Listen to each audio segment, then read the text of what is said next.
Okay. It is now 5:02 p.m. I will go ahead and read the notice of the special meeting.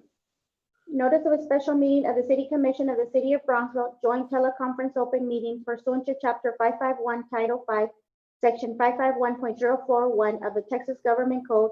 The Texas Open Meetings Act notice is hereby given that the City Commission and the Brownsville Public Utilities Board of the City of Brownsville will conduct a special meeting on Tuesday, August 11, 2020 at 5 p.m.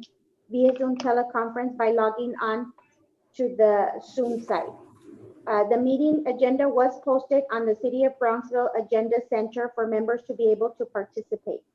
I will go ahead and take roll call and then we'll allow PUB to read their notice. Commissioner Cowan. Present. Commissioner Galansky. Here. Commissioner Tetro.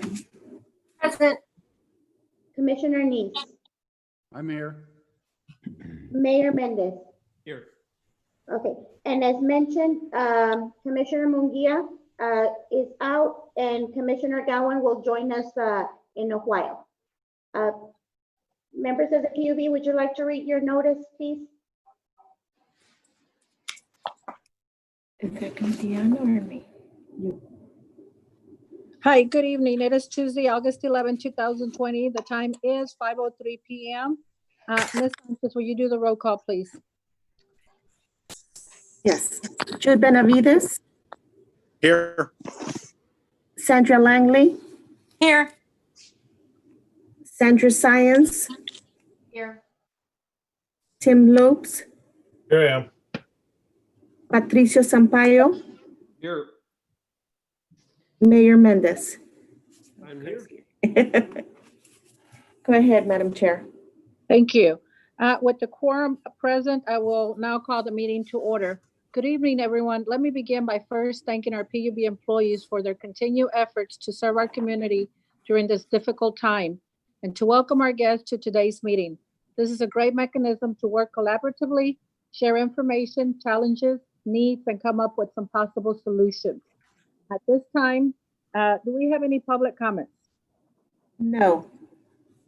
Thank you, Ms. No. Sanchez. At this time, I'll turn it over to Mr. Brusiak. Thank you, Madam Chair, members of the board, mayor, city commission. We do have a presentation discussion of the Tenasca Generation Project 2012 rate adjustment used in the sports, same cost and expenditures, other uses of funds, remaining balances, and possible uses of funds therein, and bond ordinance restraints. I do have the PowerPoint that should be brought up. It starts off with the slide with the agenda. Excuse me, Mr. Brusiak, if I can please say a few words, because on ours, we skipped the invocation on our agenda. I don't know if anyone's, Sure. Pastor Burks is available. Okay, sure. Yes, Sorry we do. about that. Pastor Brad here. Pastor Brad. Yes, I'm here. Let's pray. Father God, we thank you for the many blessings we have here in Brownsville. Lord God, we thank you for the fact that we have our own utility company. We thank you for the leaders that we have before us here today. We ask you to lead and guide all of our leaders, from our president to our governor to our county judge, our mayor, and all the leaders at PUB. Lord God, we ask for divine wisdom for each of them, specifically for this meeting here today. Lord, we also ask for healing for those people that need it in our community. We ask for comfort for those that have lost loved ones during this time. And Lord, we ask you to lead and guide each of us to be the encouragement that everyone else needs. We ask all of these things in the name of Jesus Christ. Amen. And now we'll have a short moment of silence where people can add their prayers to what has already been spoken.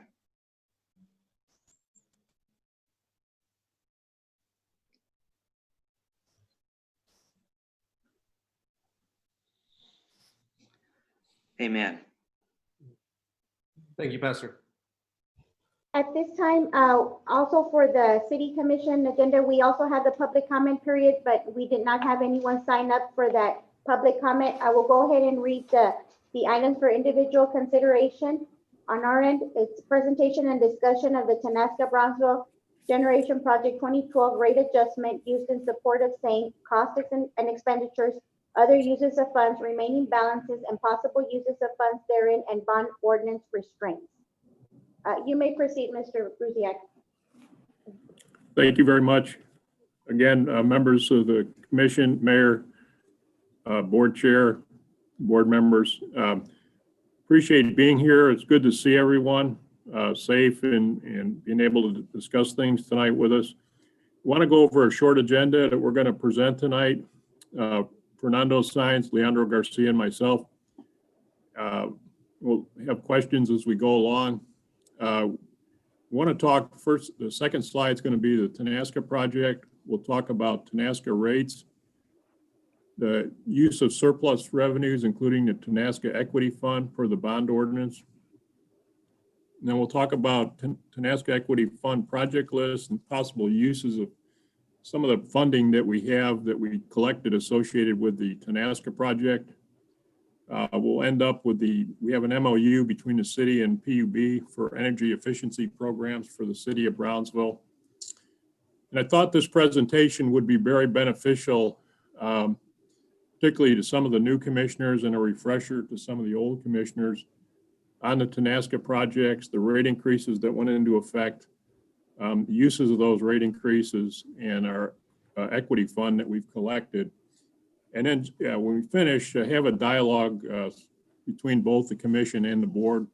We had committed to meet more frequently before first of the year, at least quarterly, I think, or at least several times a year, to share what the city's doing and share what the PUB's doing.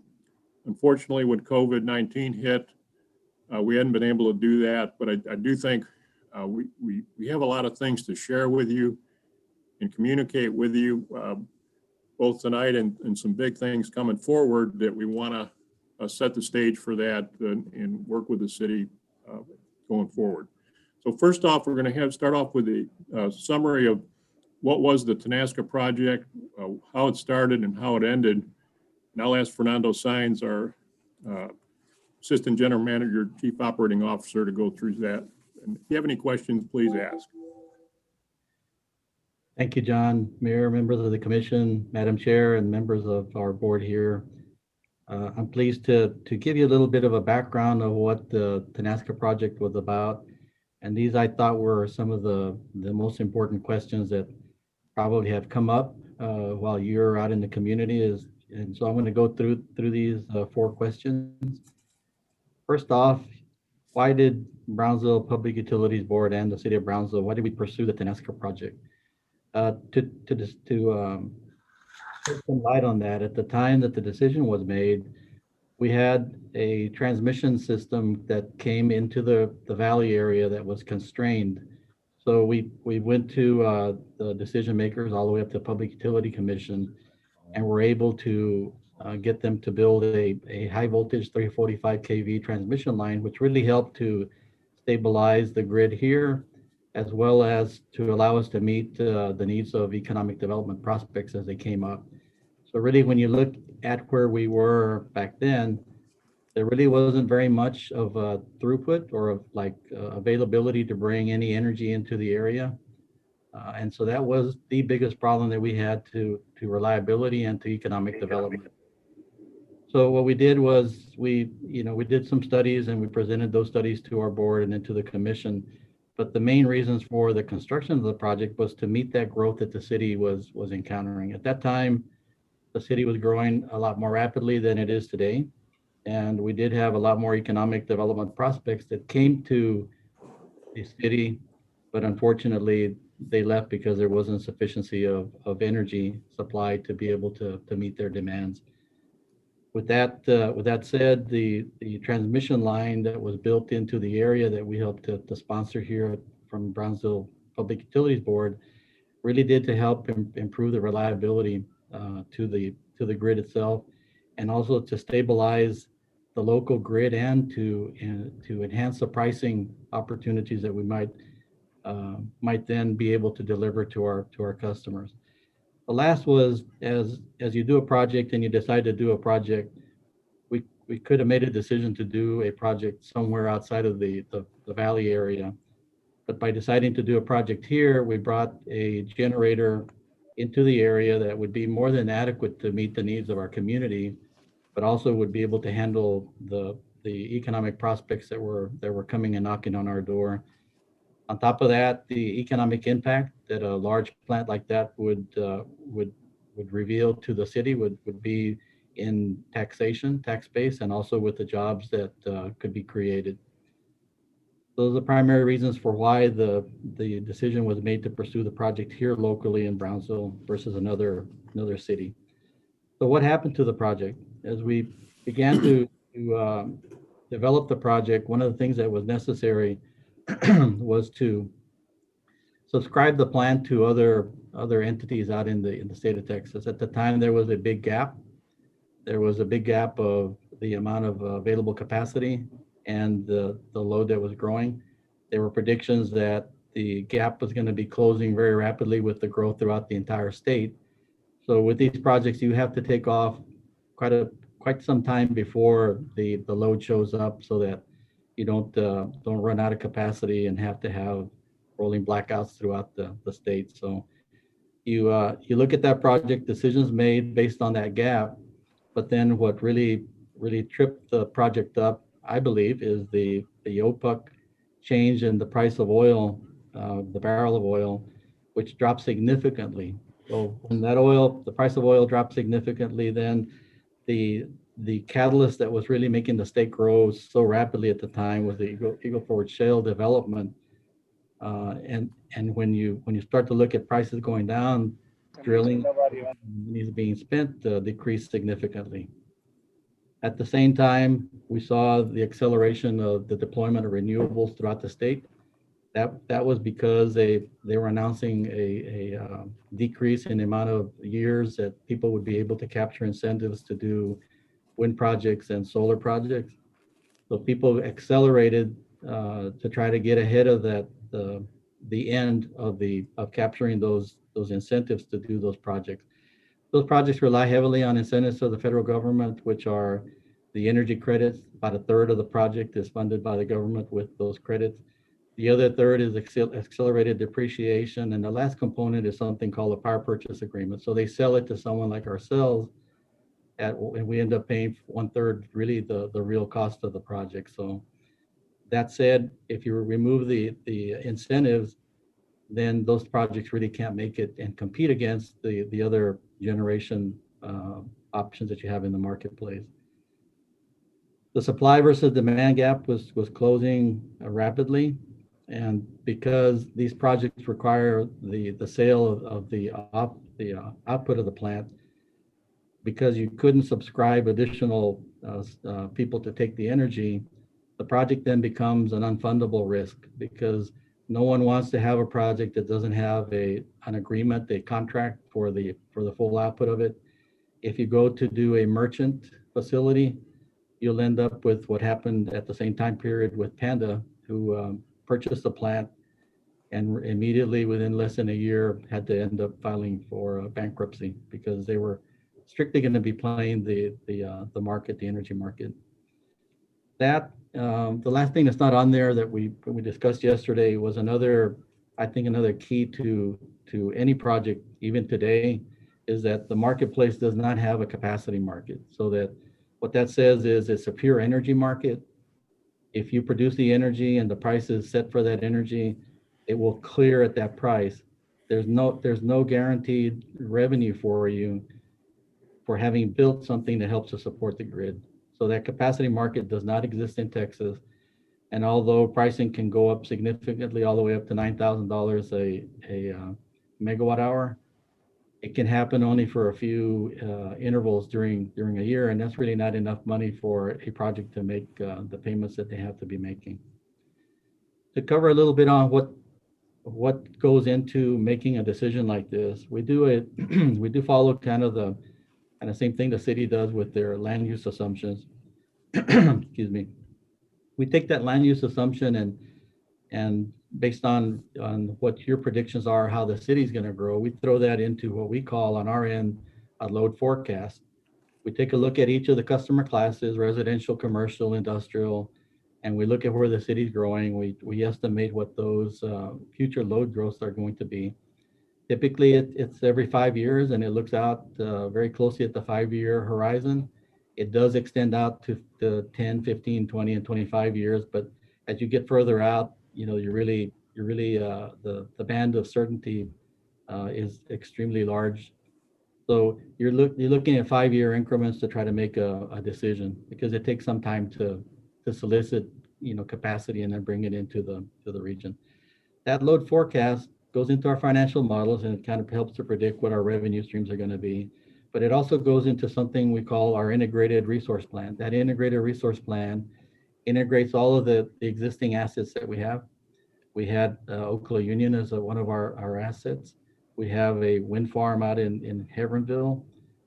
We have Silas Ray here in Brownsville, and we have part ownership in the Hidalgo Energy Center off of Monte Cristo Road in the Upper Valley. So you look at those generation assets and you say, at least that your price to generate is going to be at a set number. So it's like, you look at your car is either high efficiency making 40 miles a gallon, or it's low efficiency making 10 or 12 miles a gallon. These generation units do the very same thing. They look at how efficient they run off the energy that they use to generate the megawatts that we bring into the city.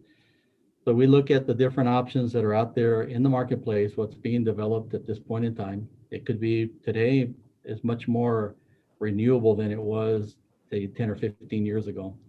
So you're going to not find somebody who's building an 800 megawatt plant anywhere in the state of Texas today, simply because they're not fundable. They're not, it's not an investment that a bank is going to make a loan to a developer on.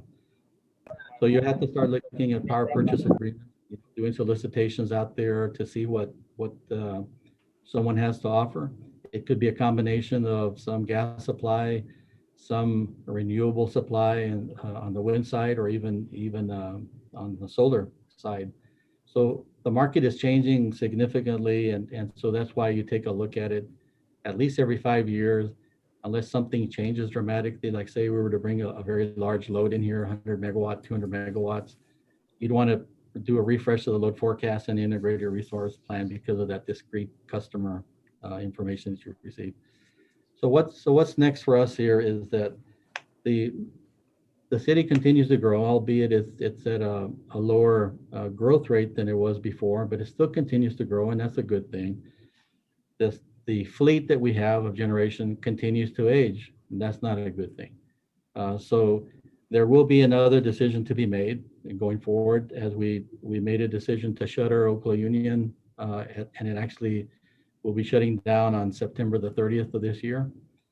So with that removal of that asset from our portfolio, we're looking at the need for additional capacity to be midsummer of next year, of 2021. And from there on, it continues to grow. The shortage continues to grow as the city continues to grow. So we see that a load forecast refresh is in order, and that will be presented to the board. Also, a refresh of the integrated resource plan is needed as well to try to figure out what there is out there in the marketplace that we can either put a solicitation out for or to pursue that would help us to meet those shortfalls in capacity.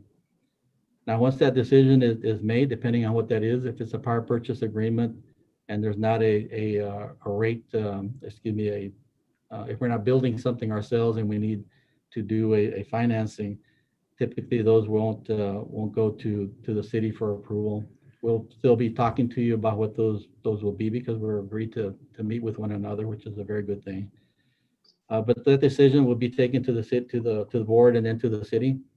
And the last thing that I have here is that with the project, the NASCA project, we still have a Cross Valley pipeline right away, and that comes in from just north of the Hidalgo Energy Center, which is on Monte Cristo Road, all the way down to where Southmost Regional Water Authority plant is. Roughly 50 miles of line right away was acquired for the project. That remains an asset on our books. It can be a dual purpose right away. We can install a gas pipeline and or a water line. That's how the permitting was done and the acquisition was done. So we'll have to try to figure out what we're going to do with that asset. The utility did set up a gas utility. By charter, we were enabled to do that in the city, and the board did that about that same time frame, about 2013, 14.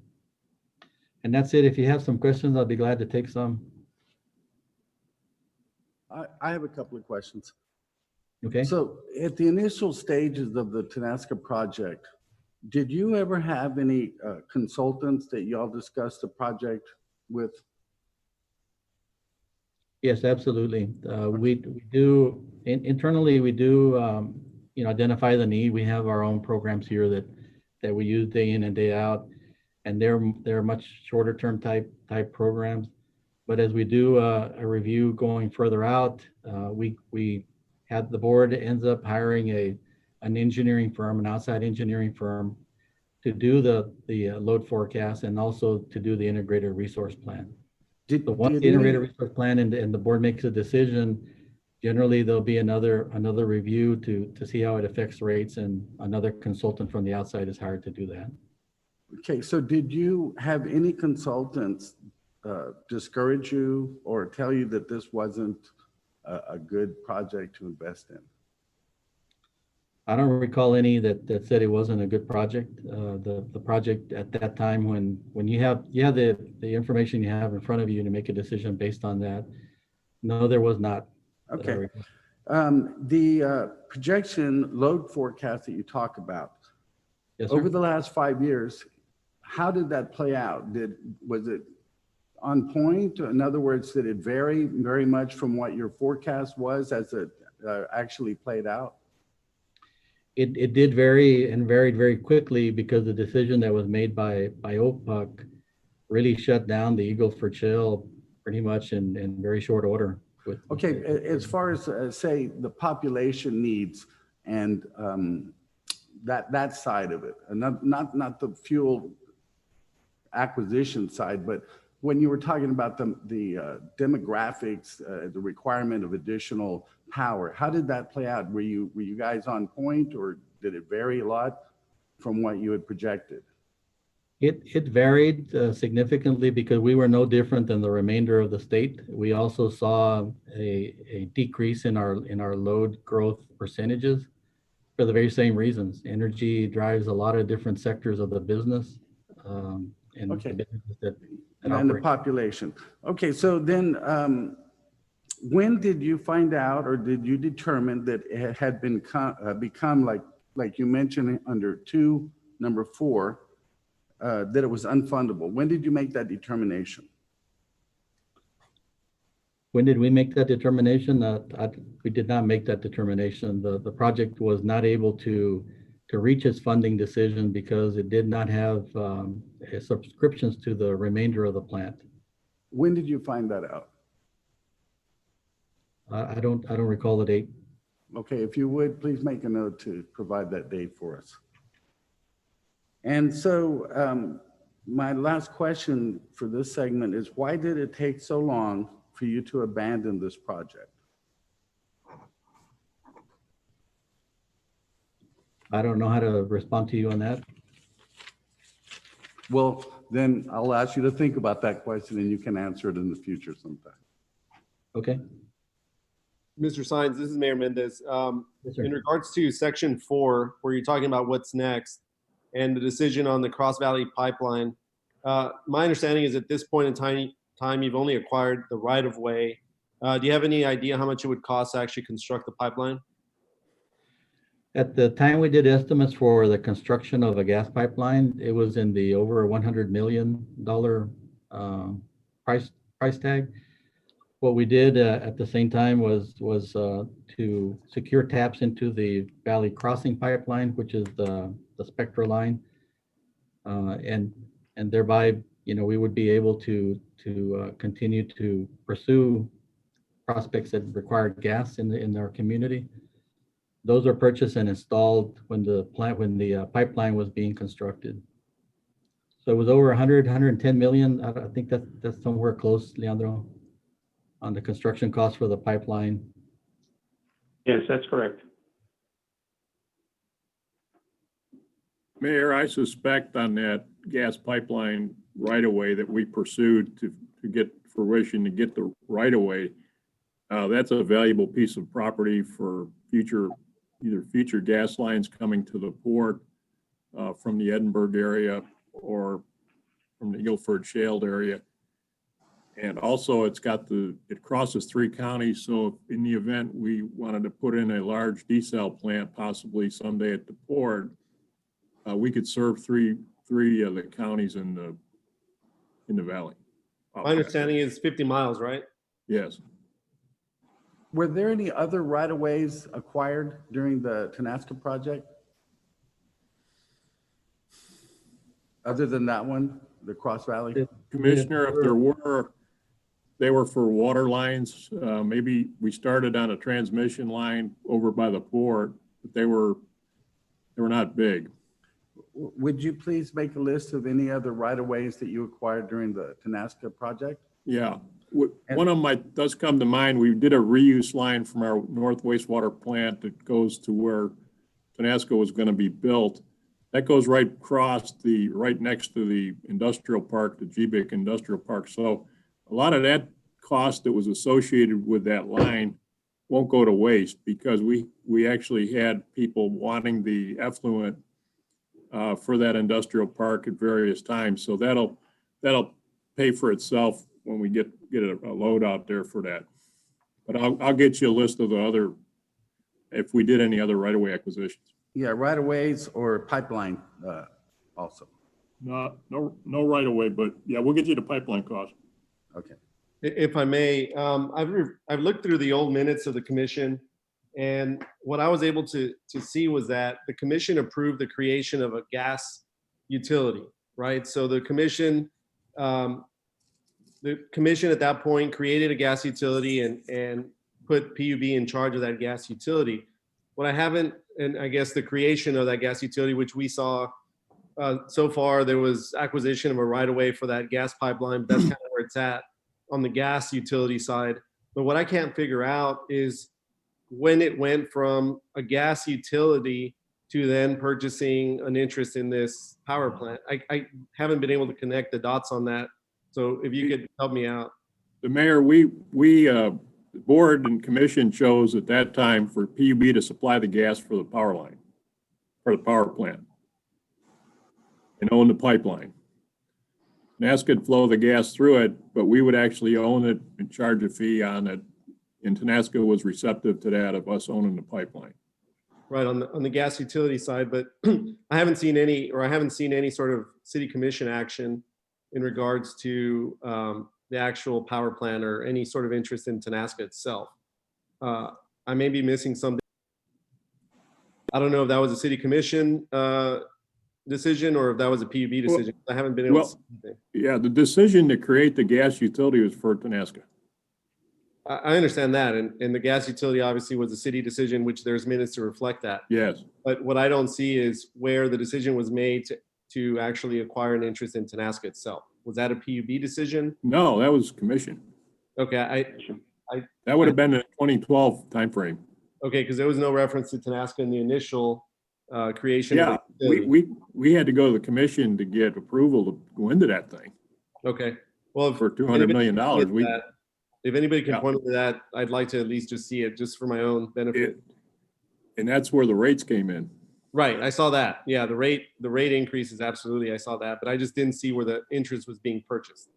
But, because I didn't see that in any minutes, but I could be wrong. Yeah, but we can run that, but it was in that 2012 frame.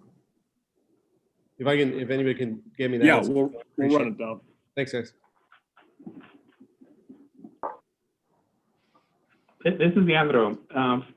To one of the questions on Commissioner Neese, on when PUB decided to suspend or to start winding down, we did provide a document entitled Tenasca Brownsville Generation Project from concept to current state. And on page 3, the second paragraph, it does reference December 2017 is when PUB ended the indefinite suspension, thereby resetting the schedules of the milestones. So that date is available to answer your question. Okay, is that the date that we decided to have, there was a letter that needed to be sent to Tenasca in order to initiate the termination of the project, as I remember it being discussed at one of the meetings. Now, my recollection is that we authorized the city manager to advise Mr. Brusiak that yes, send the letter and go ahead and initiate the termination.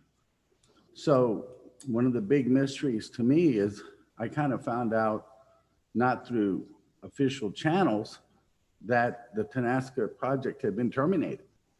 And then that raised a lot of other questions, which is how we got here today. So is that what you're talking about when we decided to send the letter to initiate the termination of the contract?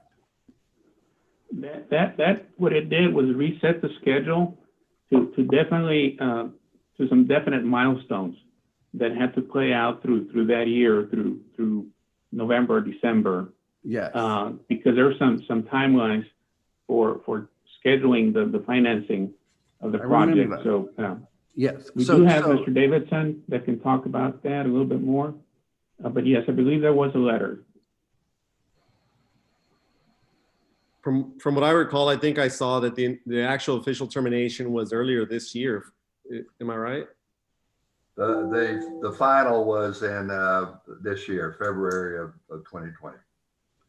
The final letter, but there was an initial letter that had to set a time frame in motion, from what I recall, even prior to Mayor Mendez and this other current board coming on. I think it was just before that maybe, but there was a trigger, I remember, that was discussed that required us to send a letter, and we finally said, yes, go ahead and send it and let's terminate the contract. And I think we came out and voted in open session to terminate the contract.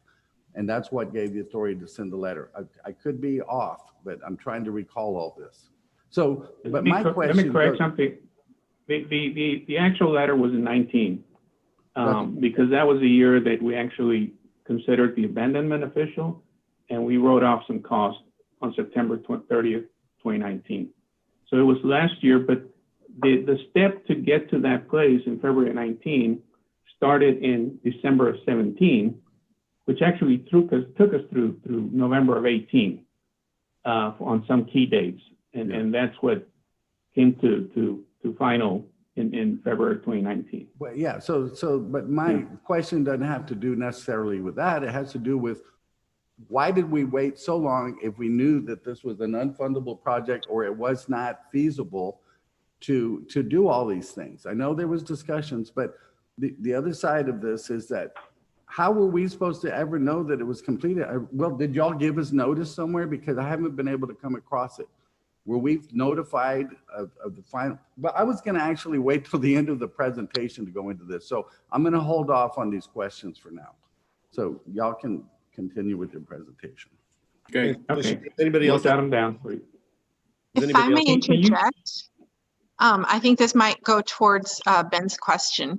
When I remember the last joint meeting between the city of Brownsville and PUB, at that point, Ben was running for election. So that would have been spring of 2017.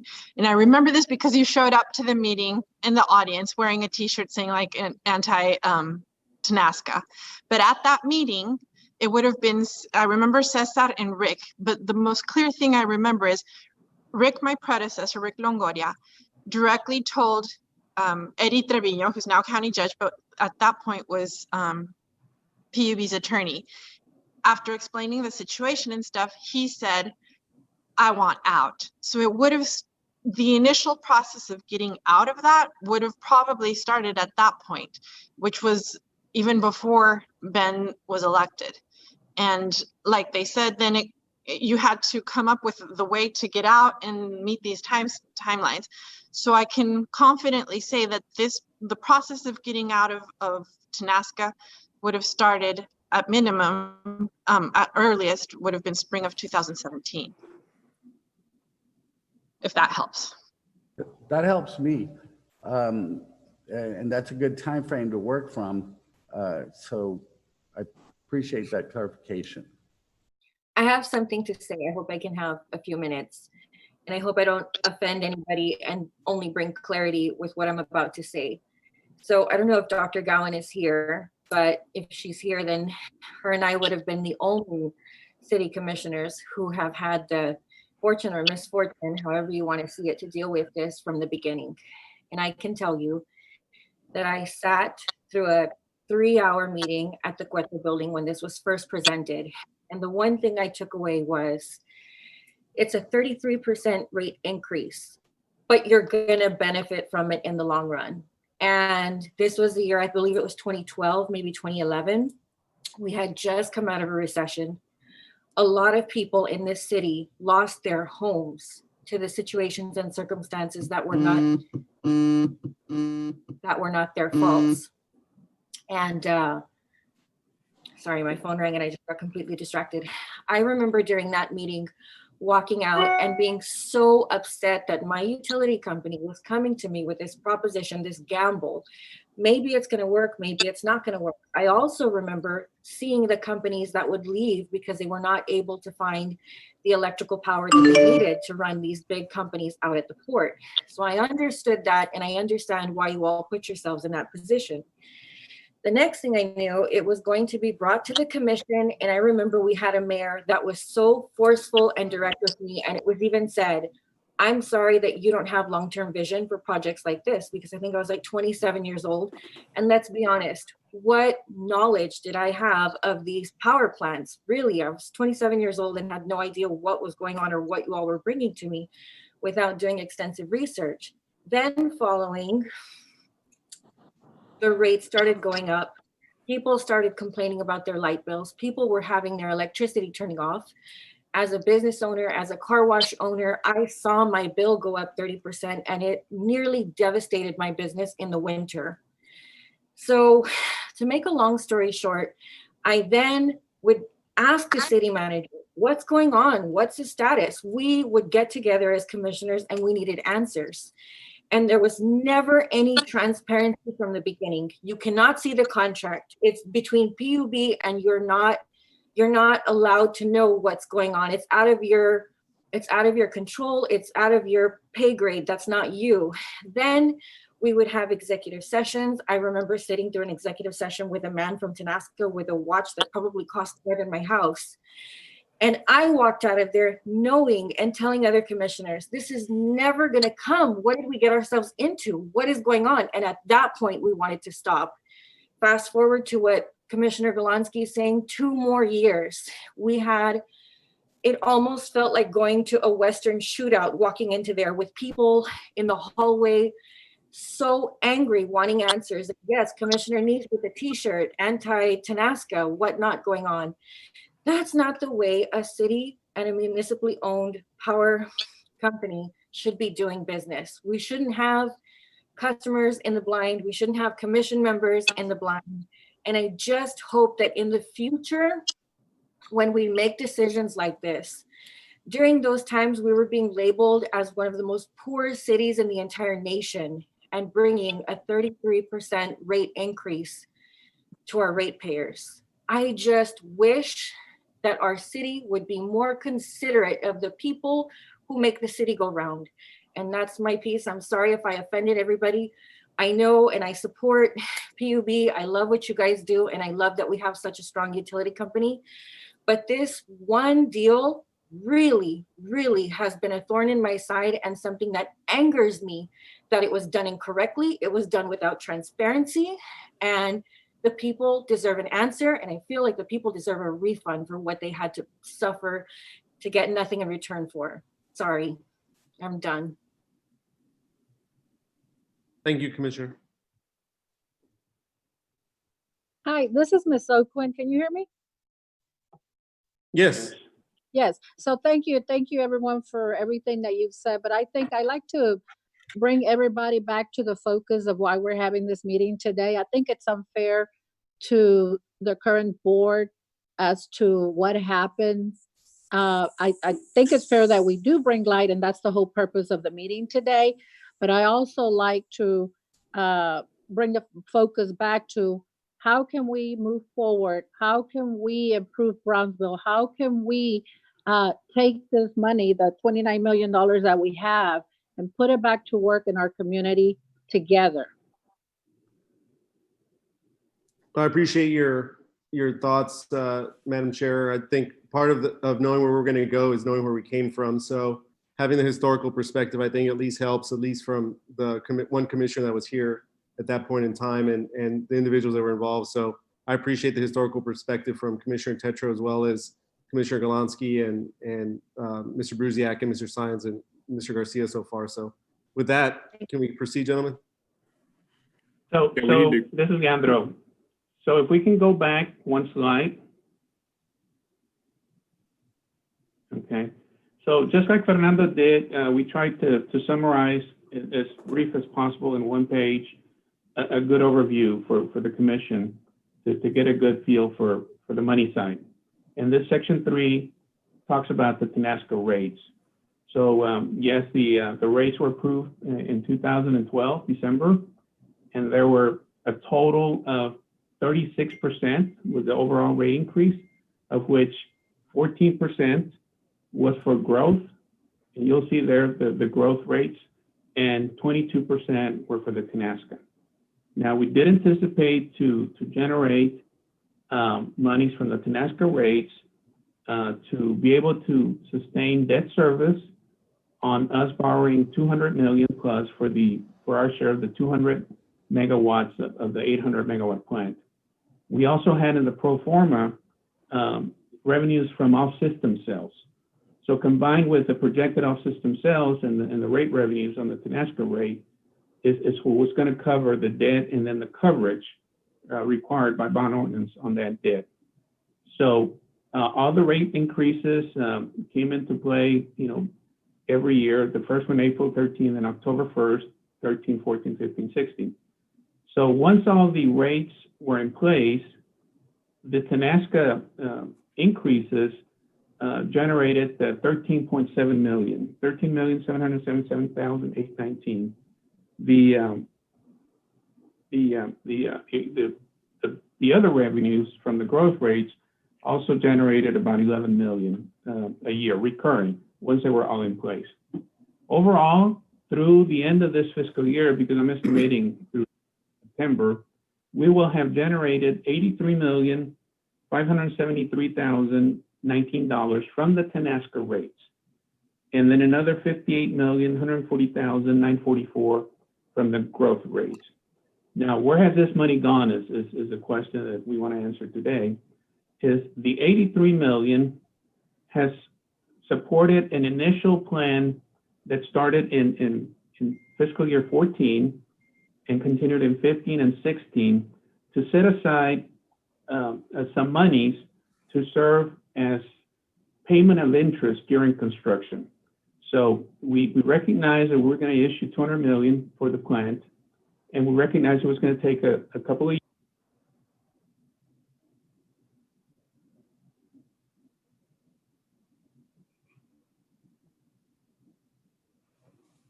Just froze.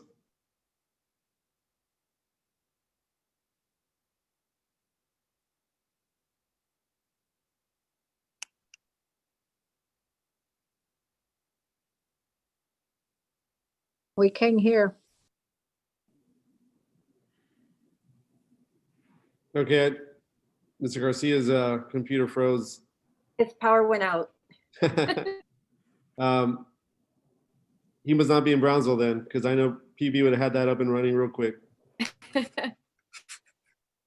All right, are we going to try and get in touch with Mr. Garcia, or can anybody take over the presentation? Fernando? Yeah, I just sent him a text to tell him he cut out. I don't know if he's still talking in the background. Probably gonna give him a second here to log back on, probably. Sure.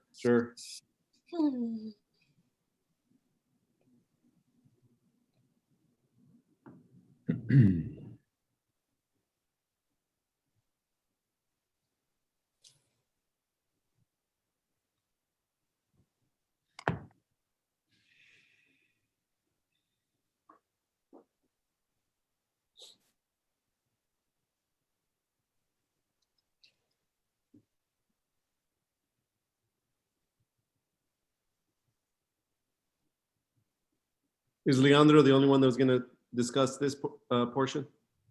Yeah, I think if he doesn't get on for not knowing, I can walk it through it, probably. Okay. Give him a second here to. Sure. I was going to say, if for some reason he does it and one of you two do go forward, I think it's important to kind of really talk about the differences in these funds, like the equity fund and the fuel costs, and just go into a little bit of detail, just layman terms as far as what it is that they're for and how they're used, because that can be really confusing. It took me a couple times going through it to really understand it. Yeah, and I think, I mean, Fernando, I'll start and correct me if I'm off, but you know, we collected that, as he was starting to say, we collected the 29 million to set aside for the equity fund. And what that was going to use, as he was saying, we were going to finance 200 million, and that was going to be interest during construction and any closing costs associated with the actual purchase of the share of the plant. So that money was put aside. So when the project was going to close in 2016, we had the funding available to make sure we could close. Okay. Fernando, do you want to add anything to that, or? The thought then was that this interest during construction should not have been part of the. Can y'all hear me? We can hear you, Leandro. We can't see you, but we can hear you. That's good enough for now. Hello? You Go there? ahead, Daniel. I can't hear you. I got kicked out of the network. Hang on. We can hear you.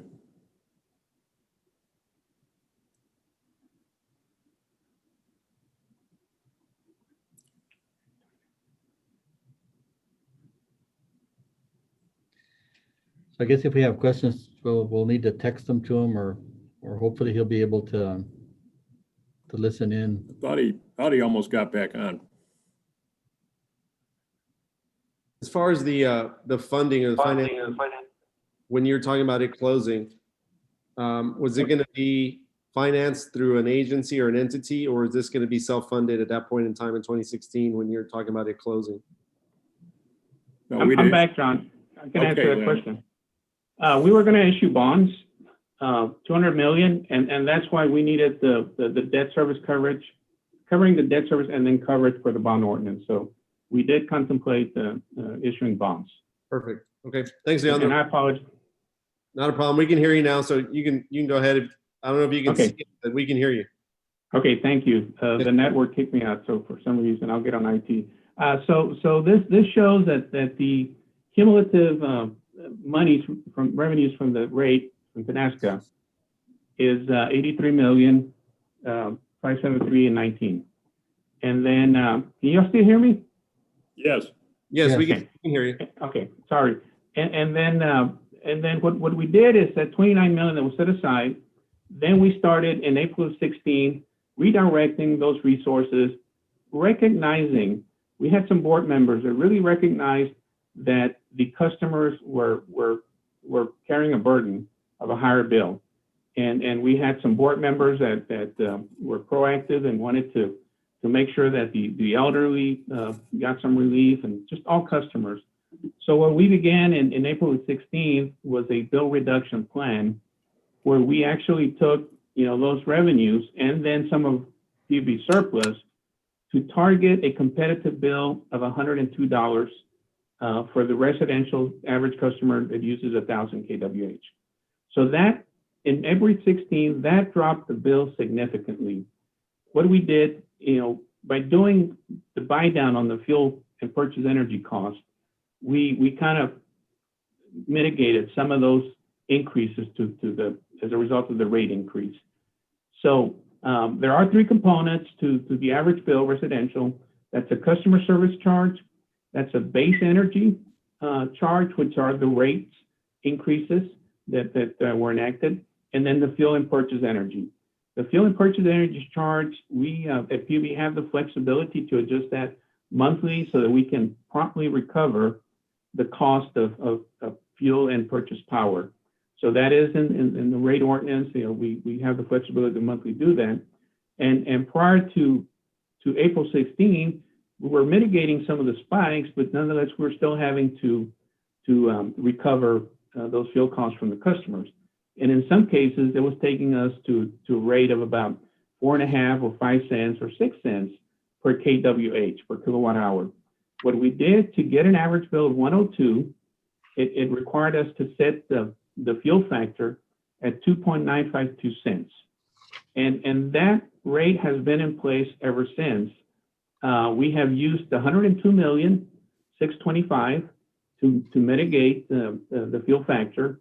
So as an example, if our average annual cost for fuel and purchase energy is 60 million, we've been using about 20 million. So that 20 million has not been a burden to the customer now. We're recovering 40 million. So what we try to do is to offset the increasing bill. And yes, it went up to $110, and it was going to go up even higher without that fuel mitigation. So that's what we've been doing since. And the next slide, if you can go to the next slide. Can we go to the next slide?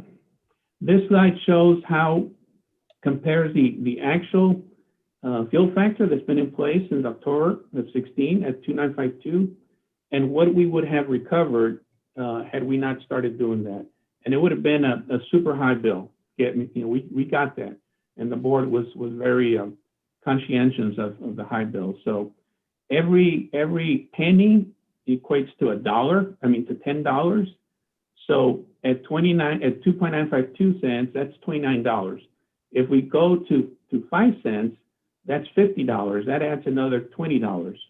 So it is significant to the customers on how we manage the fuel factor. The thing that we wanted to achieve was to give this relief to every customer, whether you're commercial business or industrial or residential customer. Every customer pays the same fuel factor. So BISD pays 2.952 per kWh, and so do residential customers. So that provided big savings to some of these customers. So that we wanted to give you just a general overview. We did prepare a supplement package that gives a little bit more chronologically, in a chronological manner, the rates, how they came into play, and then as well as provide some information on how the bills increased from the first rate increase through the fifth, and then what it has meant also to the city. And we also provide some information on the pre-development cost that PUB had to was obligated to expend because of the contractual obligation with Tenaska. So there's a lot more detailed information on the package we call the supplemental information package dated today. So we can and then we can provide even more details if the commission desires. So I'll stop there and see if there's any questions on the rates or the Tenaska rates or the fuel factor. I have a few questions. Speaking, if you can go back to a slide.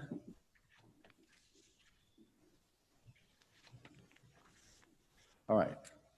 So you have highlighted there the Tenaska rate revenues and Tenaska equity fund, which you claimed was supposed to be used to help with the financing.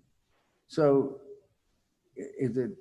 are we to understand that 29 million is in an account somewhere being saved? That 29 million is in what we call our capital improvement fund. And that's the last bucket in the flow of funds. We have it, identified, earmarked as 29 million. It's been obligated since we started in 14. Last summer, we took it to the board to just de-obligate it so we could start considering options for uses. So it is within our capital improvement fund, but earmarked at this point, separated. You went last summer to cash in the bank.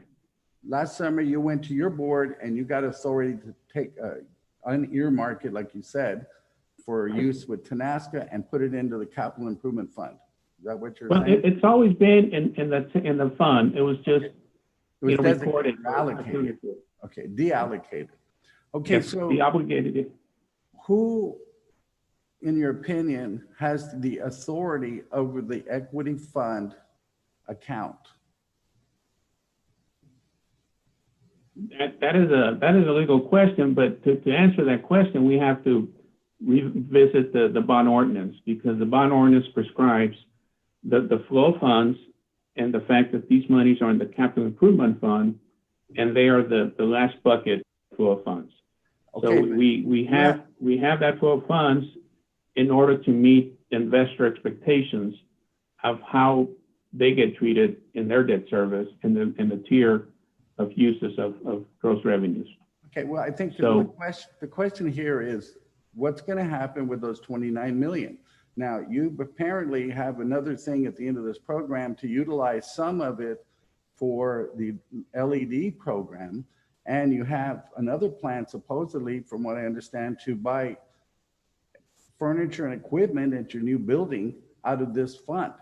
So it seems to me that you, PUB, think that y'all have authority over the use of those funds to the exclusion of us, the city of Brownsville, being able to do anything.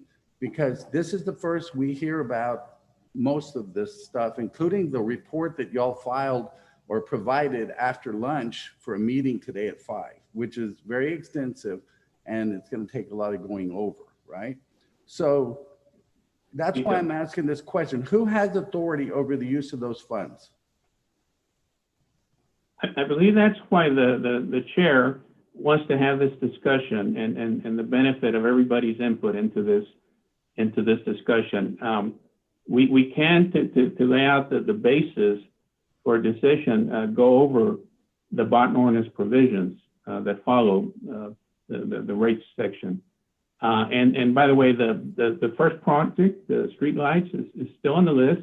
The second one is not on the list anymore, so we can disregard the furniture. Well, it's good to know that it was on a list, because I'd like to know what else is on your list that you've made plans for this funds. So I got a couple other questions here. Commissioner, let me ask something really quick. I'm sorry.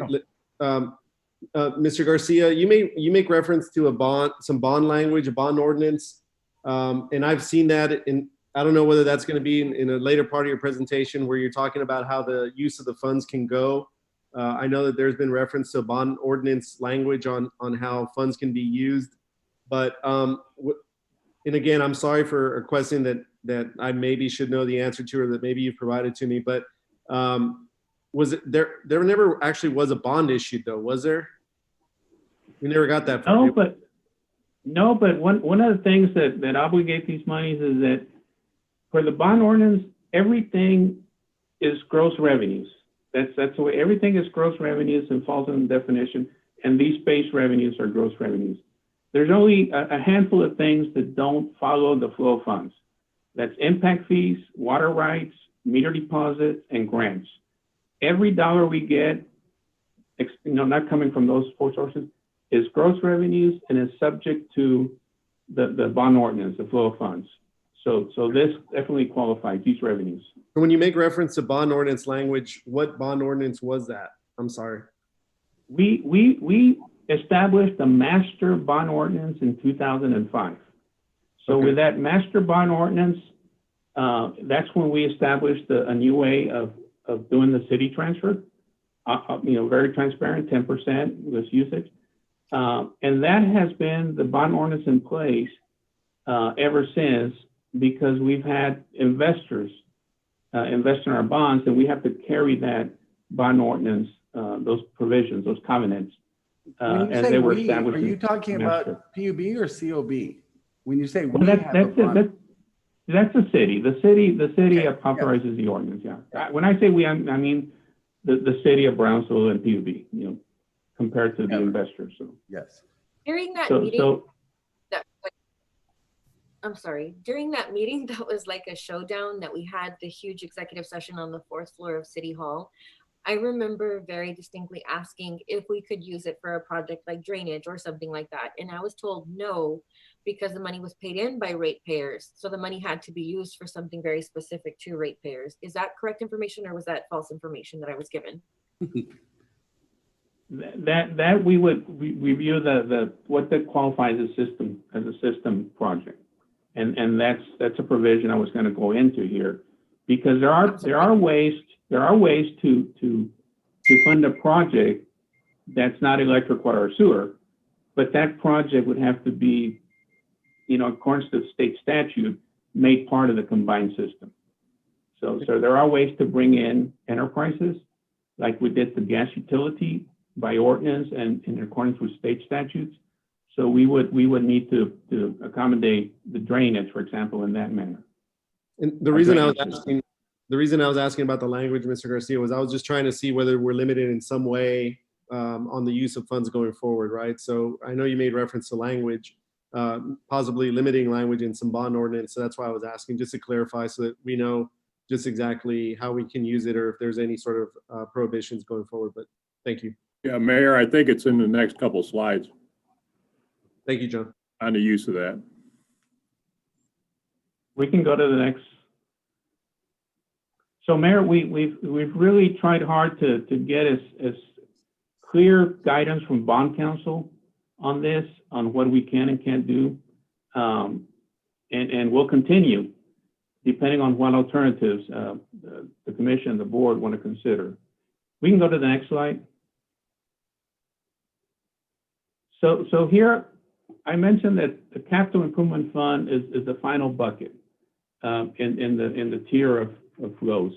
And that's where all the surpluses end up. And we fund CIP out of this. We can allocate monies to the fuel sub account. So it does, say here what it can be used for. Capital improvements to the system, contingencies, operations, maintenance, or replacement of properties, et cetera.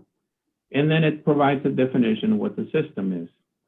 So we can put to the test any projects that the commission wants to consider, and then seek bond counsel guidance. And we can touch base with our bond counsel, RIC, as well as the city's bond counsel, if we want to, have, both parties come to an agreement. But we do seek guidance, and as long as it's something allowed by state statute that permits the utility like ours to accommodate as part of the system, then the projects, I guess the general rule, could be eligible for funding.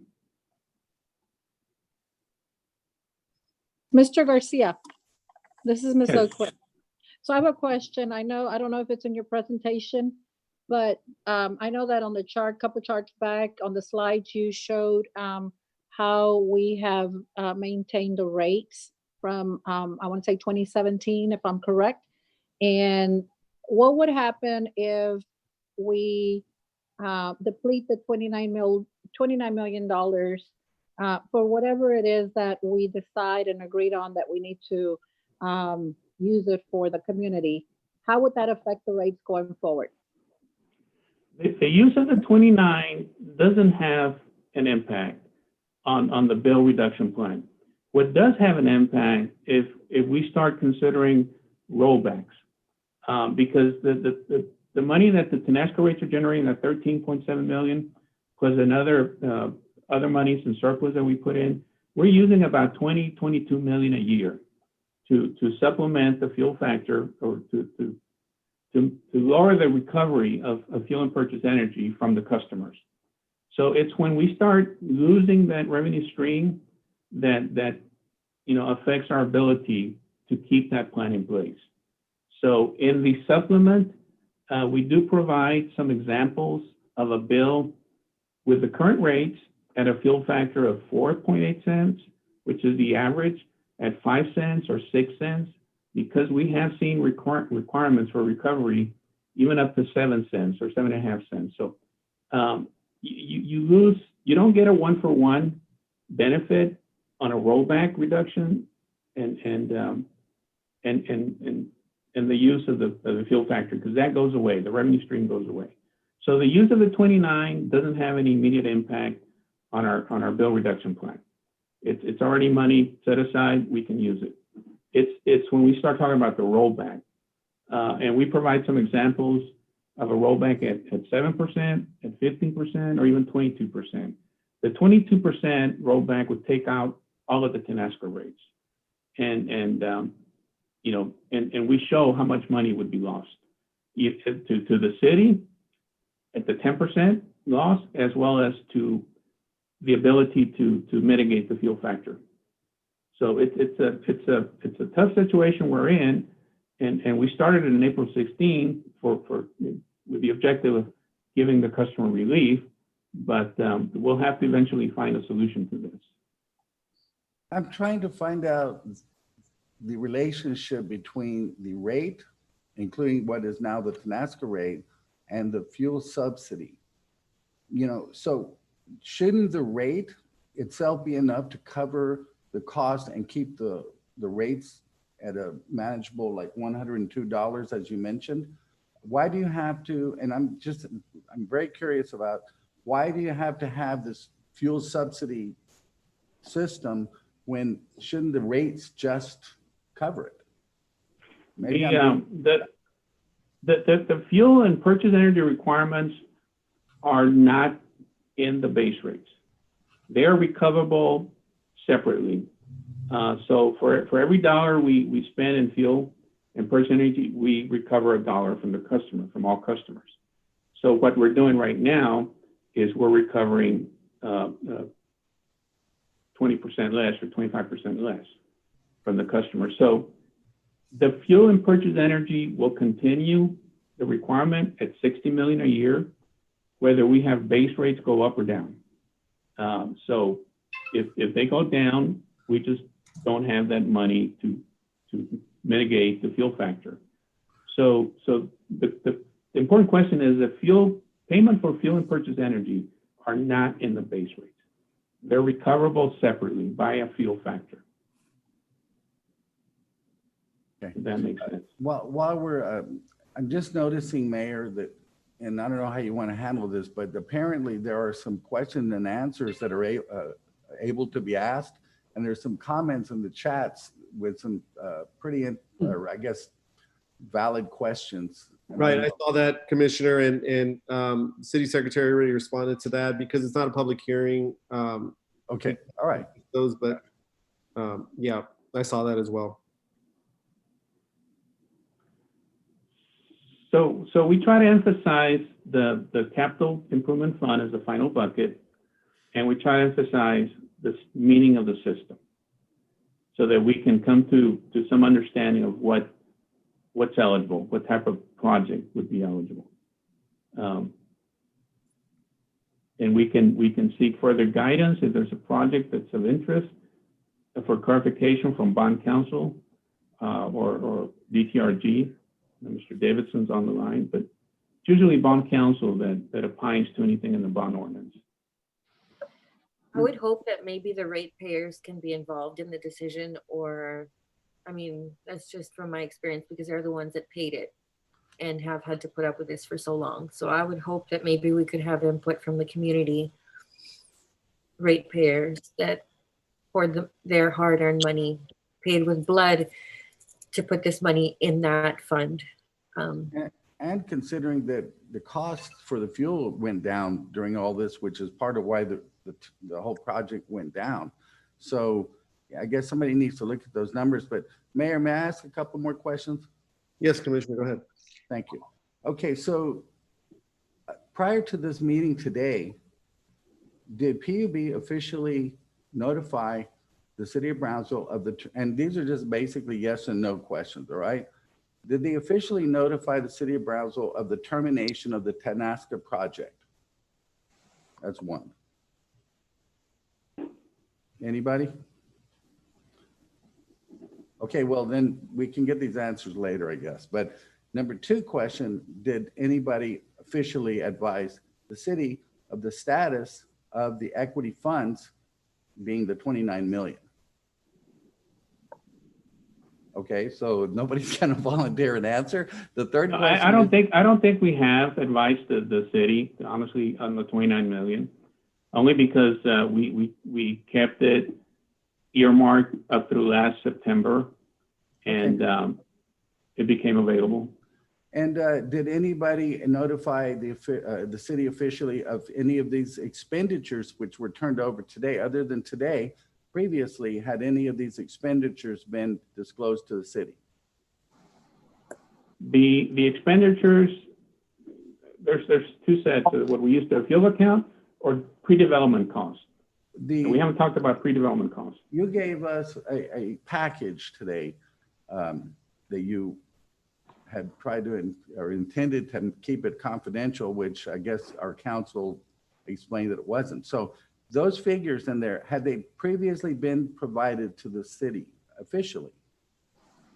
Exhibit B, it's entitled Tenaska Brownsville Generation Summary of Expenses. Yeah. Those were the pre-development costs for all the projects and obligations PB had, and the answer is no. Okay, so Not- there's other expenditures as well, probably, that have not been disclosed. Is that right? To the city commission, that's correct. Okay. Now, I understand, and something that hasn't been disclosed here today in this meeting is that there was a $9.3 million write-off that was that previously disclosed to the city in an official capacity or officially? The answer to that is to the best of my knowledge, no. Okay.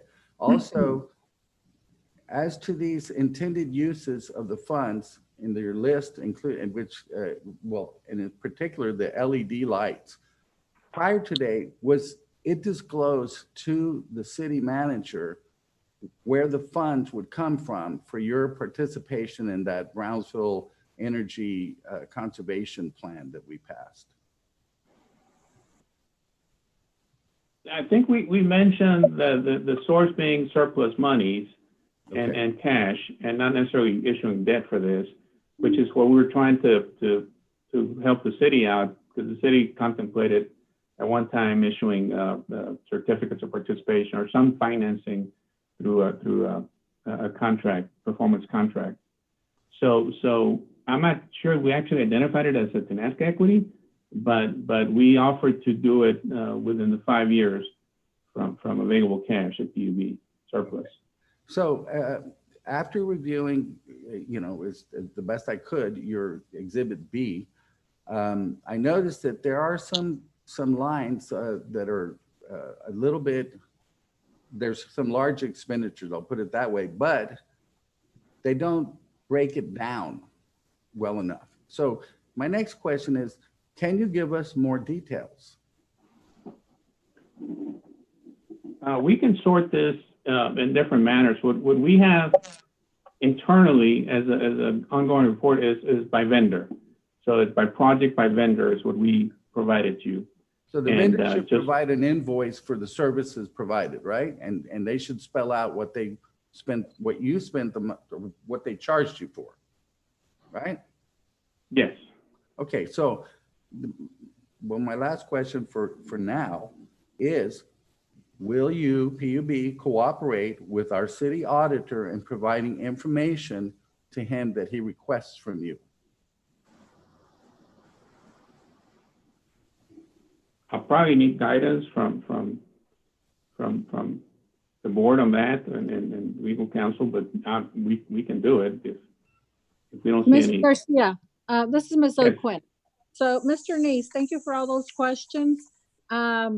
Being the first year chair and trying to get caught up with all this, as most of us are, especially on the Tenaska, and the list of questions that you've requested, I will read over our PUB bylaws. And I know I haven't seen the city ones, but if there's something that I think John, because as a chair, I don't think I submit anything to the city, but that's why we have Mr. Davidson. And these are all really great questions, but I was not aware that we needed to submit this monthly or quarterly. And I think this is why we requested this joint meeting, so that we can work together going forward. I appreciate that. And I would just mention, I think it's in the charter that there should be at least quarterly meetings. And I don't know when they might have stopped or why, but I encourage that. And I appreciate you bringing that up.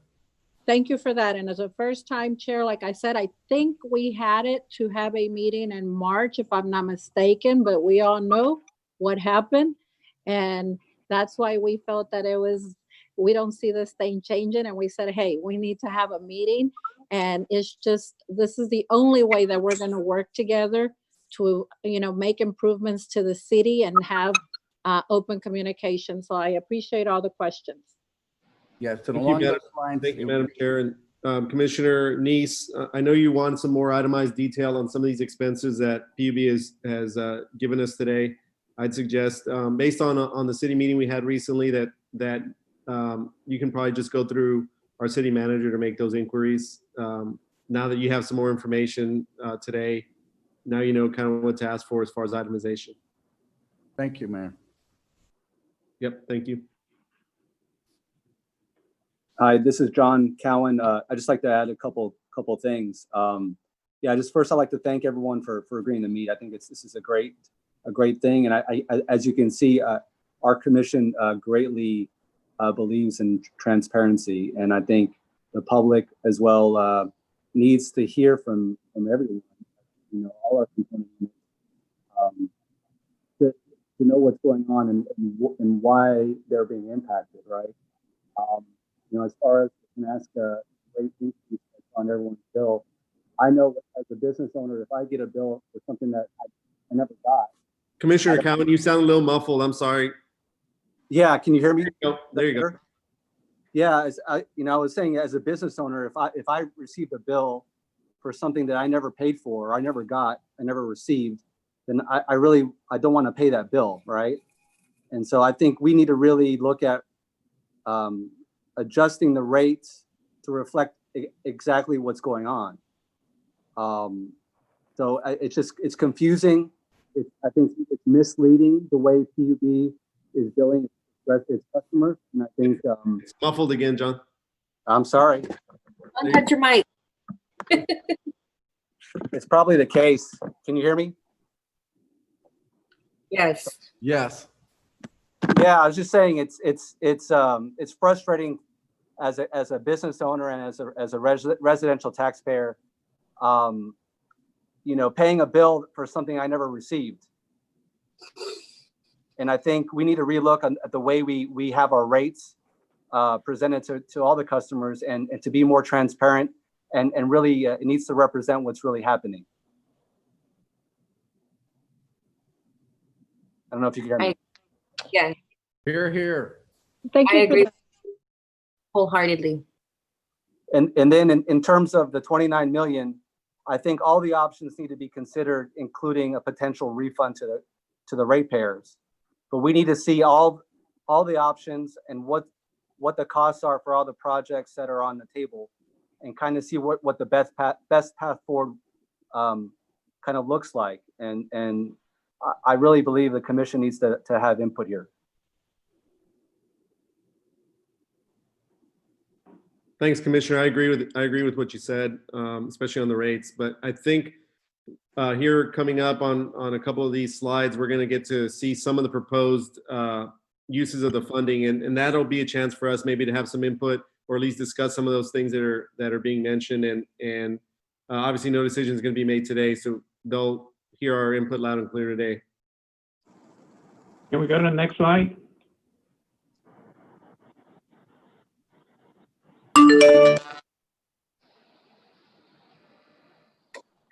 So what you're looking at here is just a sample list of projects that you know we would probably want the board or the commission to consider, and it's not all inclusive. Number 17, of course, says other system improvements permitted by bond ordinance provisions on the use of capital improvement funds. So, like we mentioned earlier, we had thought about funding number 8, street lights conversions to LEDs from this funds, but we can consider other projects. Yeah, and again, that was just a sample list to identify projects that were eligible. It's not ones we're recommending, they're just a sample list to start the dialogue between the city. I would like to ask you all or the commission and the board to consider tackling this digital divide problem that we have here, especially with this upcoming school year. There may be something to kickstart this that we're already starting in the city with the ISD. So that would be a worthy project I'll throw out there. Commissioner Neese, are you saying that for the 29 million? Yes, sir, because it could come under utilities. Right. Of some sort. So And we just passed a franchise ordinance. So we tie in the franchise ordinance with the utilities and maybe some of this money, but I'm not trying to hog the 29 million here. I'm just throwing that out because it is a serious problem that we're seeing because of this COVID situation. And so the kids need to have that digital divide gap closed. That's why we're here today, to get input from the council and work together on this. We're not, you know. Gentlemen, like I mentioned at the PUB meeting yesterday, I mean, when this rate increase was initiated, you were looking towards the future and trying to maintain some sort of benefit to the PUB customer, trying to ensure that you were going to be able to keep rates where they were, or at least trying to minimize the risk on increased rates and building infrastructure going forward. So I think any sort of investment for the future with this money that's left needs to be something that's an investment for the PUB customer, for the Brownsville citizen, something that's going to pay dividends going forward, whether that's broadband, whether that means infrastructure improvement, something that's going to get a return on the investment, right? So your initial thoughts and your initial dialogue on this was, hey, let's invest in this because it's going to bring us a return, or it's going to be an investment going forward. I think the same sort of ideology needs to apply with the money that's remaining, and at least how this money gets used in the future is you got to make sure you get a return, use it wisely, use it for something that's going to either offset costs to customers in the future, or something that's going to bring a benefit to our community that we wouldn't otherwise have.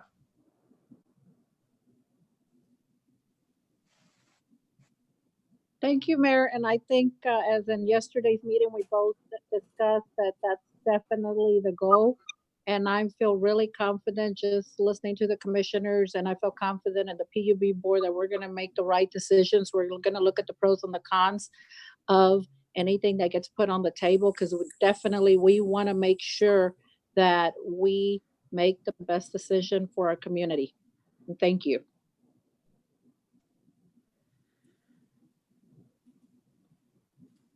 Thank you all for coming here and subjecting yourself to our fire.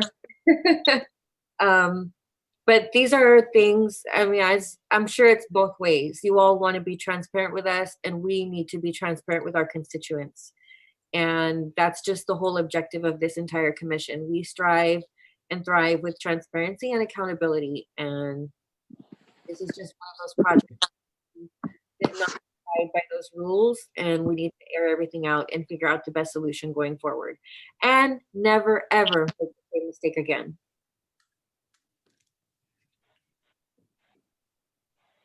But thank you. One question I would have, Mayor, if I may. Yes, absolutely. Is how can we coordinate moving forward? Just through John and the city manager, or would a committee be in order? Or how do you envision the collection and the filtering of a committee might not be a bad idea, but if there's any, for now, I think the best approach certainly is through Mr. Brusiak as general manager and Mr. Bernal as our city manager. I think having them, the CEOs, communicate for now is the best approach until we have a city commission meeting to maybe discuss how we want to have those discussions going forward. Whether that means a committee or something else, we'd have to discuss it, I think. But for now, I think CEO is the best approach. And I feel very strongly that the PUB customers eventually do need to be involved because it's their money. And I think we're going to have to discuss how that may occur, Commissioner. I don't know what sort of mechanism may need to occur if that is a consideration. But obviously they also elect us to represent them. So I think we are the representatives at the very least, but we can discuss that as well, and whether there needs to be any sort of mechanism for that.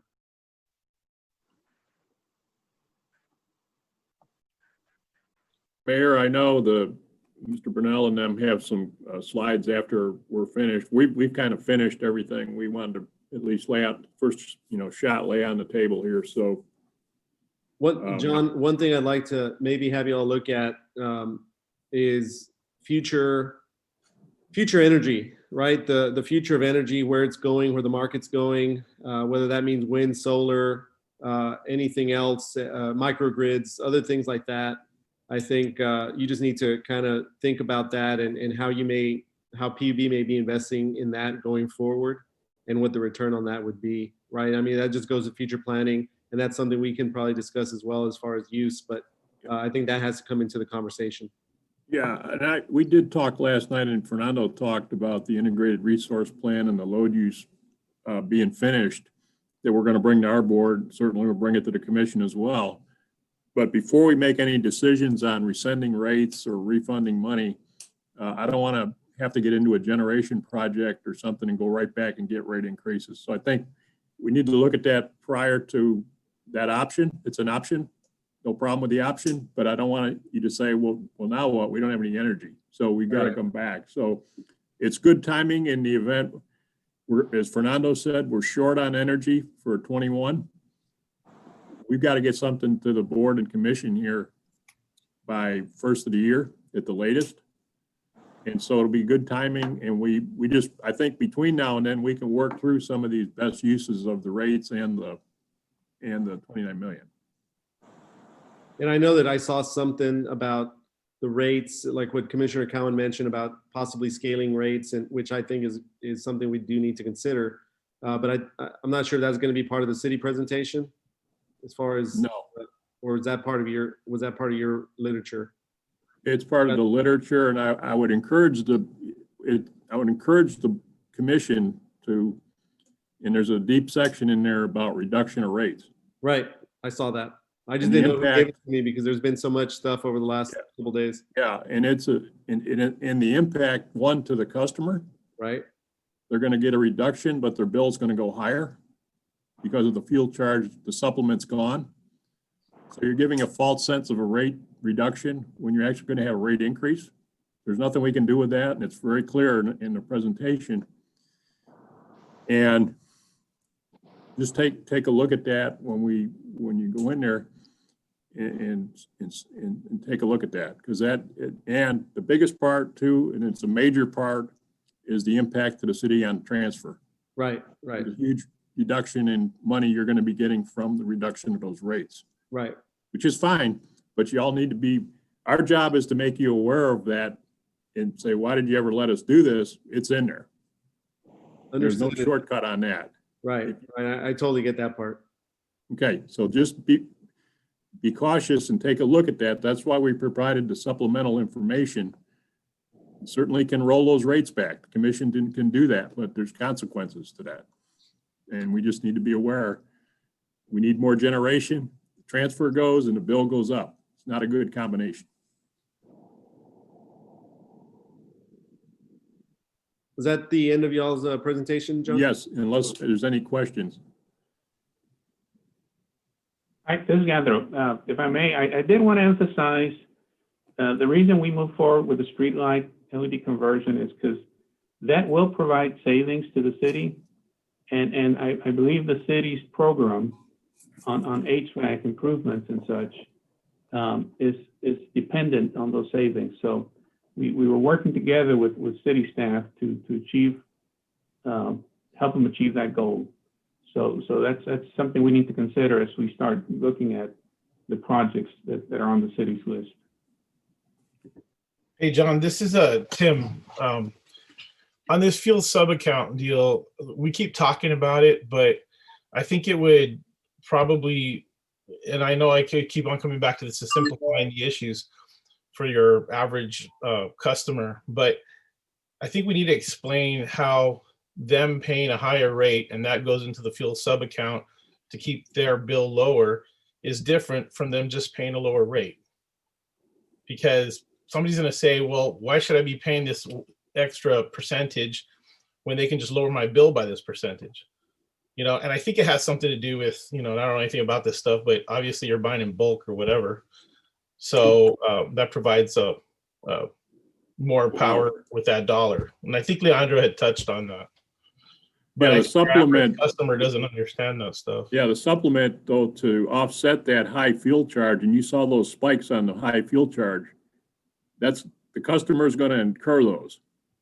Right, but I'm saying your average customer doesn't understand that. You know, they just know that hey, lower my bill by 4% instead of, me paying 4% and you using it to buy fuel. Yeah, except the fuel charge can get out of hand and there's no way to subsidize that. Right. Well, that's yeah, why that's why What? we're so grateful to have your expertise, and that I will give to you, Mr. Brusiak. You led the helm and to explain these things in such detail where we all understand. Yeah, I mean, I want to educate, and this, this is a lot at this workshop, but I want you all to understand it, completely understand the pros and cons of all. They're all good recommendations, but they have pros and cons on each one of them. And before we do something on it, we just all need to be aware of that. So we'll work on that. We'll try to simplify that, Tim. We talked about that last night of how do you show that to a customer? You're going to lower my rates 22% and my bill goes up, right? Yeah, I mean, I get asked that question all the time, and me trying to explain to somebody as I'm walking through HEB or something, I'm not making the connection because it's something somebody's not going to sit down or stand there and okay, these are the fuel prices and how that correlates. So I don't know if there is a way to make it summarized and easy for your average customer to understand, but if there is, I'll have confidence that you guys can figure that out. One way we can do it is show them a bill that was in place before April the 16th, maybe 6 months or 12 months before that, where we were actually recovering from the customer a higher fuel factor, and then what it's been since April the 16th. So they can see their bill and how the difference in the bill reduction plan, what it did for them. So we can try to do something like that on a standard bill. Yeah, it seems like it comes down to a couple of things. One is the fuel factor, which you don't control, which is kind of, it just fluctuates. And then the second one is a transfer to the city, which is on the city side. We're going to have to figure that out and the impact to the city on that. We used to have something similar at TSC. We used to charge X amount for tuition, and then we would always keep about $2 to $3 million a year that we would use. Then we'd call a trustee scholarship to offset the tuitions. So it's kind of very similar structure where you have a fund to offset costs to bring it back to a certain level. We used to do the same thing at the college. Then we just lowered the tuition and eliminated the trustee scholarship. But we understand the impact, and I know Mr. Bernal does, the impact on the transfer back to the city. So we'll have to have that discussion internally. But I appreciate you explaining it, and there has to be an easier way to explain it for the public to understand. So at some point we can hopefully have that discussion. We'll work on that. Mayor, Commission members, on the final item, we do not have a PowerPoint per se. We did provide one in the packet that was presented last fiscal year as part of the current year budget. That's where that performance contract was proposed. But I'll allow Ms. Walker to walk you through that. What I would just add is I was hearing how Mr. Brusiak and I could work together and hold hands a lot more. There are several opportunities to do that. And we have, for example, the land use planning that needs to be updated. That's a 5-year update that's needed. That would inform some of these projections with population. There's also economic development that we're planning more in collaboration with our EDCs. Plugging in PUB would be the wise thing to do.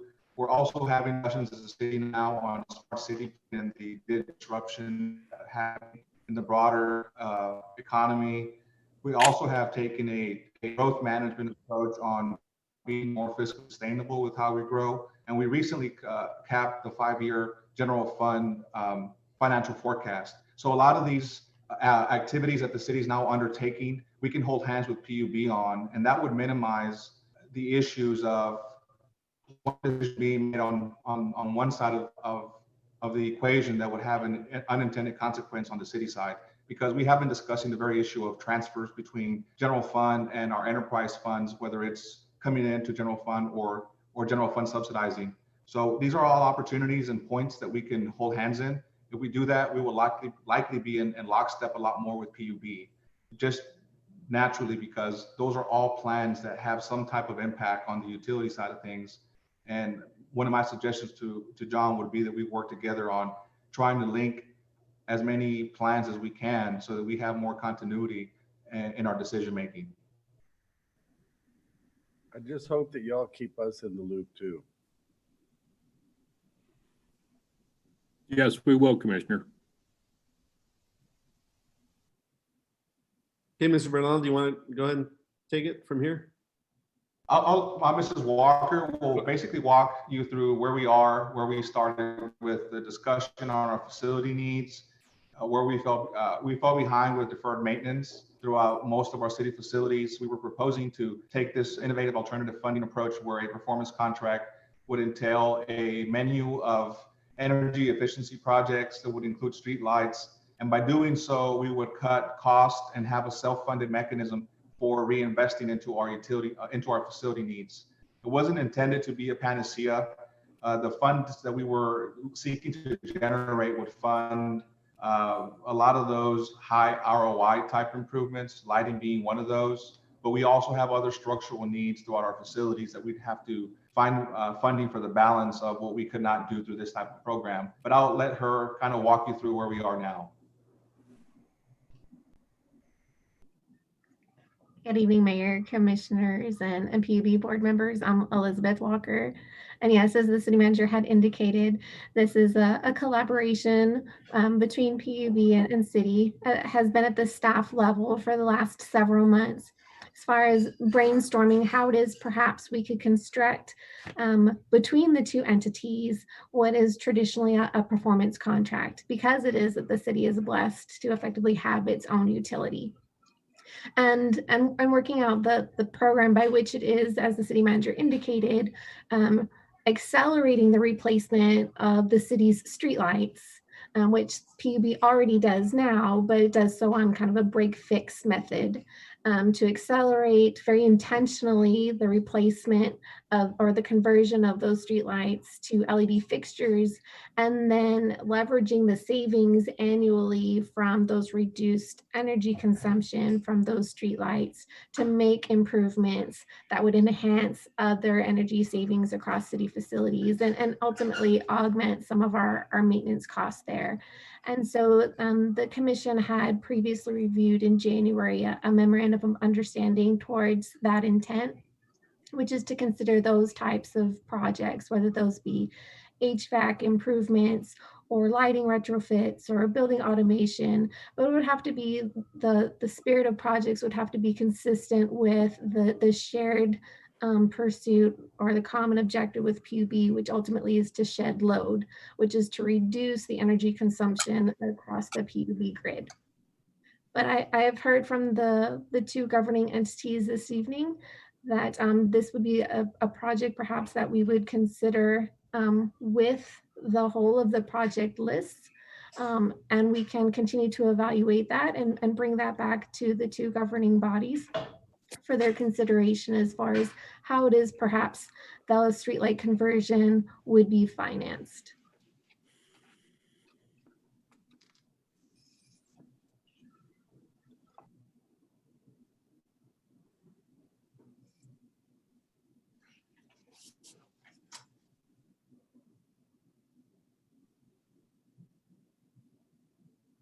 They have located my after all. I'm happy to walk through any of this if you'd like me to revisit. Some of these slides were previously presented to the commission for the current fiscal year as part of last year's budget presentation, which was to introduce the concept of a performance contract.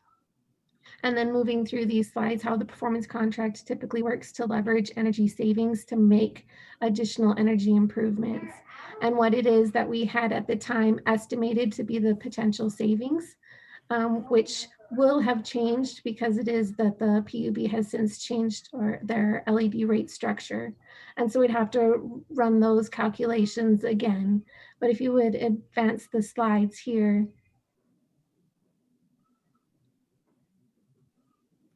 And again, advance. And again, advance. These are some of the various improvements we had identified where it is, unfortunately, there had been some deferred maintenance across various municipal facilities, and where it is that we could seek to close that gap on the deferred maintenance by making intentional energy improvements. So the left-hand most column is those types of energy improvements, and the rows across are the various facilities that we had identified. And so a working team of staff members at PUB as well as on the city side had then been evaluating the extent of these improvements and the corresponding costs so that we could provide a prioritized list to our respective bodies. Next slide, please. These were the original estimates, and granted, these are almost a year old now, but at the time, the idea was an estimate of about $9 million in order to generate $14 million in savings over a 15-year life cycle of those streetlights. So a combined net savings of about $5.2 million. Next slide, please. Obviously, the needs across municipal facilities exceeds what it is that we had identified on the previous slide. And so it was working towards prioritizing what could be eligible as part of the PUB's intent through that integrated resource plan.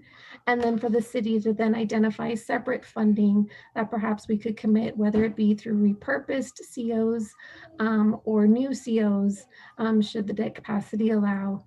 To make the investment in the remainder of these projects as identified. Next slide, please.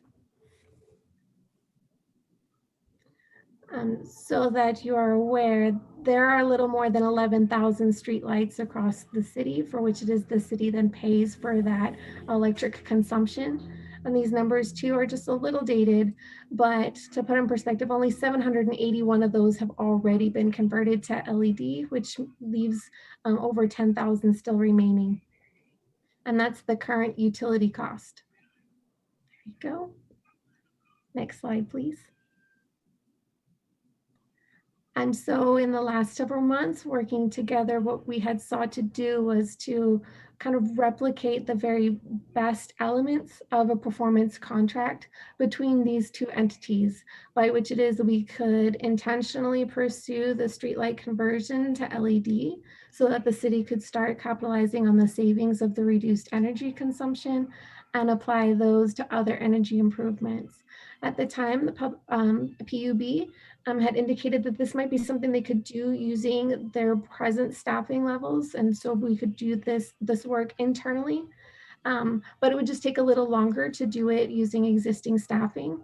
And so the idea was then how it is if we took a longer project implementation approach, how it is then we could dovetail some of the LED streetlight conversion with some of the necessary facility improvements. And that concludes the PowerPoint presentation we had to sum up what it is that we have done in the last several months since we proposed this concept to the commission for this fiscal year. I'd be happy to entertain any questions. Ms. Walker. Yes, sir. Plan, when did you all begin discussing the collaboration between PUB and COB on this plan? I believe it was probably about December. We had already been working together with PUB towards the concept of a potential performance contract as introduced to the City Commission about this time last year as part of the budget consideration. And then the discussion naturally evolved to, is this something that we could do together without necessarily a third-party administrator? And so then that's what it is we brought to this City Commission in January. That MOU that was approved by the City Commission, I believe on January 21st, was to inform this commission of our collaboration and to receive your blessing that this would be something that you would want us to consider taking forward. Obviously, we have not programmed any funding towards this initiative yet. That would be something that we would have to defer to the respective governing bodies. This evolved out of the previous Brownsville Energy Conservation Plan. Is that correct? That was presented to us I don't think it was in January. Wasn't there another plan where the consultants did a free assessment of doing this light replacement? Didn't that happen last year? Yes, sir. So as I understand, there had been a consultant that had prepared this street light evaluation and the street light study towards the possibility of a performance contract. Are those figures in your slides based on the report they prepared for us? Some of the figures that I presented was from their slide, or essentially their estimates from a year ago. And some of that slide information has been updated to include information that PUB has since provided on the number of streetlights and born of their rate study, I believe that was presented in December. So the original plan kind of morphed into this plan now that you've been discussing with PUB for the end of last year. Okay. Yes, sir. The conversation was, is this something that we can do between the city and PUB alone? Is this something that's feasible that we could implement together? Or is this something that does then necessitate the involvement of a separate ESCO, which is the term essentially used for the third-party administrator of that performance contract? Okay, that's what I thought. Now, during your discussions with PUB to use them as an ESCO, did they ever divulge to you where they were going to get the funds from to be our ESCO agent or ESCO partner, whatever it's called? No, sir. I don't believe it had gotten to the point where it is that we had discussed necessarily the source of the funding. I believe, as Mr. Leandro had indicated, it was simply indicated that it was kind of out of cash balance. I expected that we would have to then, this would become a self-perpetuating project, that as it is that there was the savings generated from the project, that's what would create the capacity to do more in the project.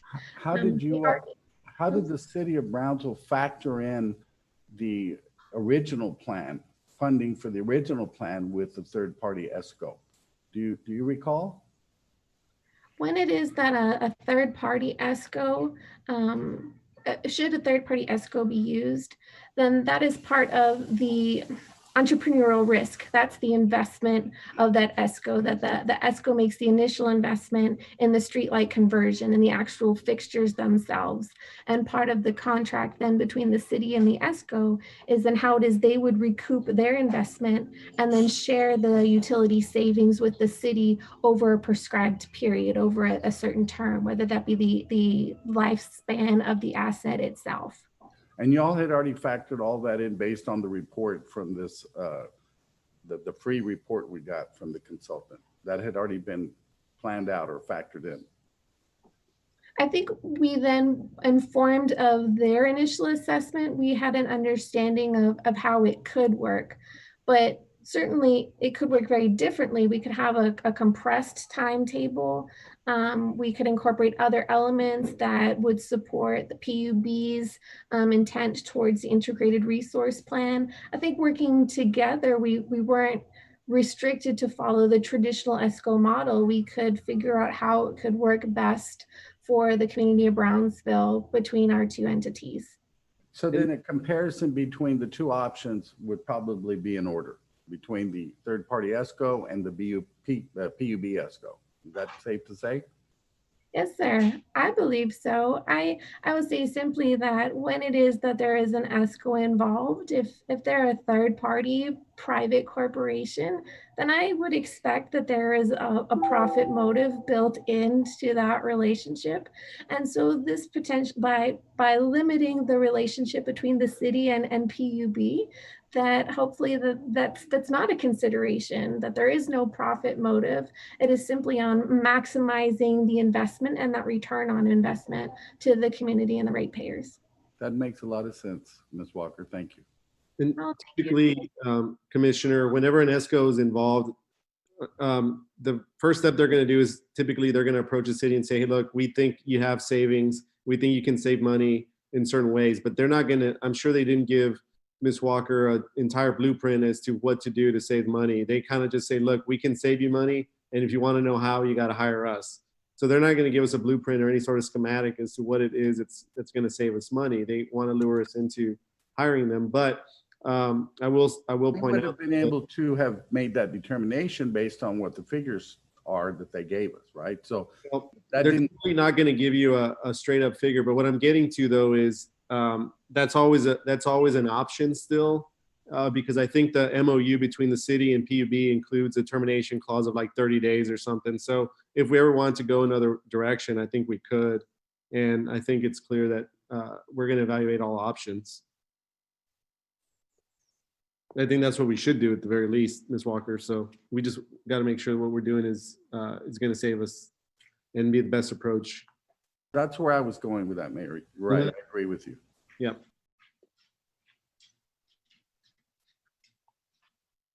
Okay, Elizabeth, is that it? Yes, Mayor. Thank you very much. We'll bring it back to the commission. Thanks. Do we need a motion to adjourn? Was there any other items that we need to discuss, Mr. Mayor, I was just going to say, Commissioner, if any of our board or wanted to say anything, or our chair before we adjourn. I know some of them haven't spoken tonight, but just wanted to offer that if they want to speak. Any comments from the rest of the board or commissioners? I'll allow our PUB board, see if any of them want to speak before I give my closing comment. Okay, so at this time, I'd just like to thank our guests from the city, thank them for their service to our community, and thank them for being our partner. And again, thank you all that participated in today's dialogue. Again, the purpose of it is so that we can work together, and obviously we all have all great ideas on how to serve our community. We're gonna, again, like I stated, we're gonna look at all those, and we're gonna make the best decision that best impacts and improves our community. And I want to thank everyone today for taking the time to participate. Thank you. Thank you, Madam Chair. Is there any Thank other- you, Madam Chair. Anybody else from PB? All right, and do we have any of the commissioners want to say anything before we adjourn? No? I think that's all we All needed right. to say. I'll gladly motion to Well, adjourn. I just want to thank everybody as well for their time. We learned a lot today, and we realized that there's still a lot more to learn. Some of this stuff isn't that easy. It's taken me several times to try and understand it, and the ratepayers and the customers certainly, I'm sure, want to understand it a lot better. But got some really good ideas, and I'm happy to see collaboration between the entities, something we haven't had in a while, I think, and I look forward to more of that. So for now, I know Mr. Bernal and Mr. Brusiak are going to continue their conversations, and let's try and figure out a really good use for this money, something that's going to bring a return for our citizens and make our city more attractive and a better city. So with that, thank you. Thank you, Mayor. Thank you. Thanks. Thank you, Mayor. Thank you. Guys. I'll second Thank you. Ms. Tetra's motion. We need a motion. We had a motion to adjourn in a second. Any discussion on that? Those in favor? Aye. Aye. Aye. Those opposed? All right. We stand adjourned. Thank you. Stay safe, everyone. Good to see you all. Thanks. Bye, Commissioner.